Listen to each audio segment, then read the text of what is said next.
Hi friends, இன்றைக்கி நம்ம என்ன பார்க்க போகிறோன்னா ஒரு தாமரை குளம். இந்த தாமரை குளம் வந்து பார்க்குறதுக்கு அவ்வளோ அழகாக ரம்மியமாக இருந்தது. நாங்கள் வெளியில் போயிருந்தோம். வெளியில் போகும்போது அந்த இடத்துல வந்து ஒரு தாமரை குளம் இருக்குது. நாங்கள் உடனே இறங்கி போய் அந்த தாமரை குளத்தை உட்காந்து பார்த்துட்டு வந்தோம். பார்க்குறதுக்கு அவ்வளோ கண்கொள்ளா காட்சியாக இருக்குது.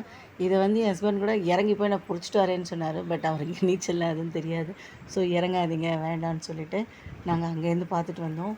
ஆனால் பார்க்குறதுக்கு அவ்வளோ அழகாக இருந்தது. தாமரை பூன்னா எல்லாருக்கும் பிடிக்கும் இல்லையா?